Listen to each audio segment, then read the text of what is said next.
Olá, professor Telmo, vamos para o bloco 3 da aula Liberdade Provisória, Relaxamento e Audiência de Custódia. Neste bloco nós vamos falar de liberdade provisória, com ou sem fiança, crimes inafiançáveis, o valor da fiança, objeto da fiança, quebra de fiança, restituição da fiança. Da liberdade provisória com ou sem fiança.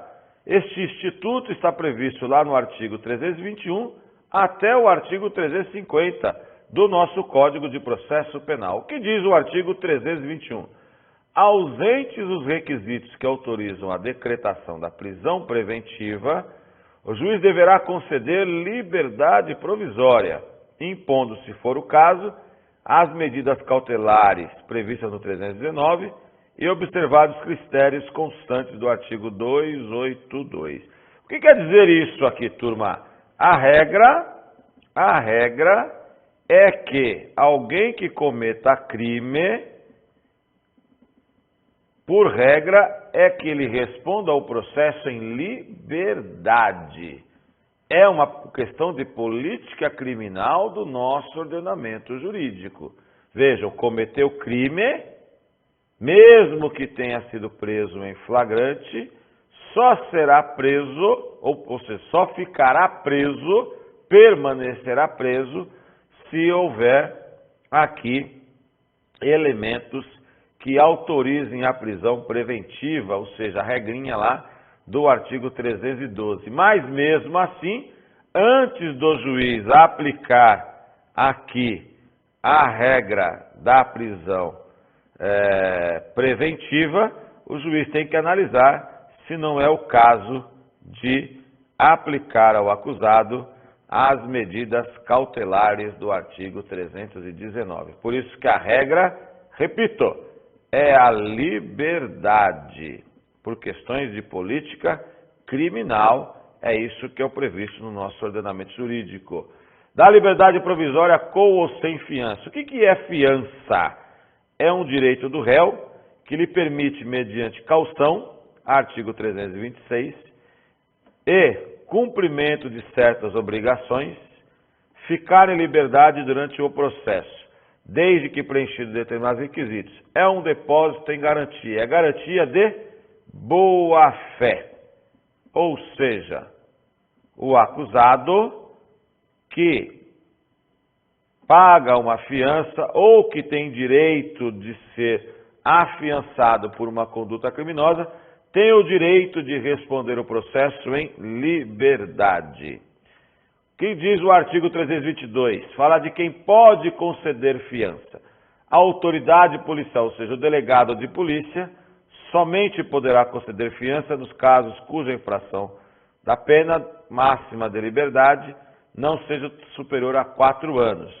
4 anos ou mais, mais de 4 anos, perdão, será apenas o juiz que deve decidir, num prazo razoável. A lei aqui já estabeleceu 48 horas. Então, o delegado pode conceder fiança? Pode, em crime cuja pena máxima não ultrapasse a 4 anos. Até 4 anos, ele pode conceder fiança. Mas, independentemente da autoridade, existem alguns crimes que são inafiançáveis. O 323 traz o racismo, os crimes de tortura, tráfico ilícito de entorpecentes e drogas afins, terrorismos e os definidos como crimes hediondos. Lei 8.072 de 90. Lembrando que crime hediondo está previsto lá no artigo 1º da Lei 8.072 de 90. Tortura, tráfico ilícito de entorpecentes e drogas afins e terrorismo são crimes equiparados a hediondo para fins processuais. Neste caso, são inafiançáveis. Nos crimes cometidos por grupos armados, civis ou militares, contra a ordem constitucional e Estado Democrático de Direito, artigo 5º, lá da nossa Constituição Federal. Não será igualmente concedida fiança, mesmo que sejam classificados como afiançáveis. Preste atenção. aos que, no mesmo processo, tiverem quebrado fiança anteriormente concedida ou infringido sem motivo justo qualquer das obrigações a que se refere os artigos 327 e 328. Quebrado fiança, nós vamos verificar já já. É quando se compromete a pagar a fiança e não o faz. Em caso de prisão civil ou militar, não tem fiança. Prisão civil é dívida de alimento, prisão militar, lá no previsto no Código Penal Militar. Quando presentes os motivos que autorizam a decretação da prisão preventiva. Então, por uma questão lógica, não será aplicado a ele, concedido a ele a fiança, mesmo que seja um crime afiançável. E os crimes previstos lá na Lei 7.492 de 86, lá no artigo 31, contra o sistema financeiro, mas aqueles crimes punidos com reclusão também não serão concedidos fianças. Vejam, mesmo que a lei nada diga de serem crimes inafiançáveis. Aqui nós temos os crimes afiançáveis, mas que a lei proíbe a concessão de fiança. E qual é o valor da fiança, desse depósito, dessa caução? Para determinar o valor da fiança, a autoridade terá em consideração a natureza da infração, as condições de fortuna e vida pregressa do acusado, as circunstâncias indicativas de sua periculosidade, bem como a importância provável das custas do processo até o final julgamento. Então veja, que autoridade? Delegado ou juiz? Delegado até 4 anos, juiz nos demais casos, devendo decidir em 24 horas. Para levar em consideração a concessão ou não da fiança, condições pessoais de fortuna e vida pregressa do acusado, natureza da infração, circunstâncias indicativas de sua periculosidade, bem como a importância provável das custas do processo até o final do julgamento. Então é muito comum, de repente, a autoridade não concede a fiança porque o crime é um crime de que gerou uma comoção na sociedade e a autoridade pode entender que o acusado solto poderá incentivar atos de violência, atos de quebra da ordem pública.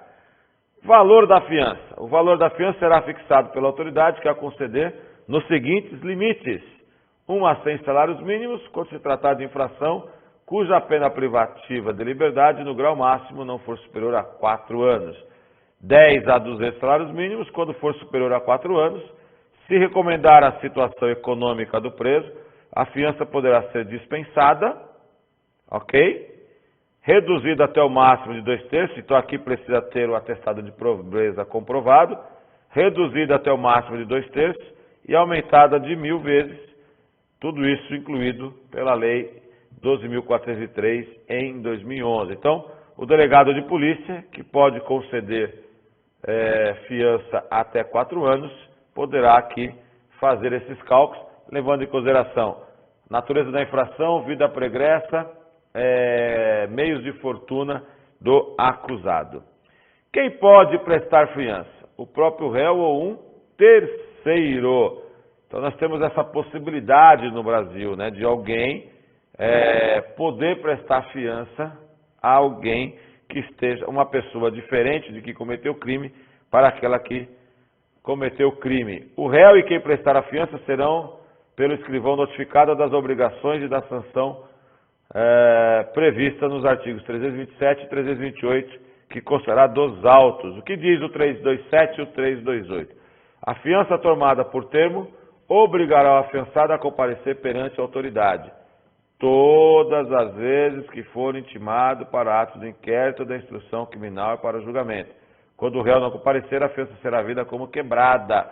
Ou seja, fiança é uma caução, é uma garantia de boa-fé que o acusado, por suas circunstâncias pessoais, pode aguardar o processo em liberdade. Mas não é só pagar a fiança e esquecer o processo. Ele vai ficar num período probatório. Toda vez que for intimado para o inquérito ou para a instrução do processo, ele deve comparecer. Se ele não comparecer de forma injustificada, será dado por quebrada a fiança. E aí ele volta ou vai para o cárcere, né? Vai ser conduzido para o cárcere e o processo seguirá com ele preso.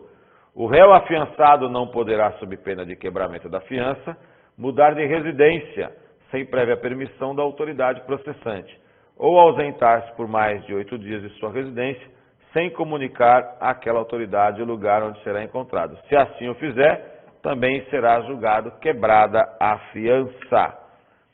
O que consiste o objeto da fiança? Agora eu sei quem é que pode pagar fiança. Pode ser o réu ou o terceiro. Quem pode conceder? Delegado ou juiz. Agora, o que é a fiança, essa garantia, essa boa-fé? A fiança que será sempre definitiva, ou seja, não pode mudar a fiança, consistirá em depósito de dinheiro, pedras, objetos ou metais preciosos, títulos da dívida pública, federal, estadual ou municipal, ou em hipoteca inscrita em primeiro lugar.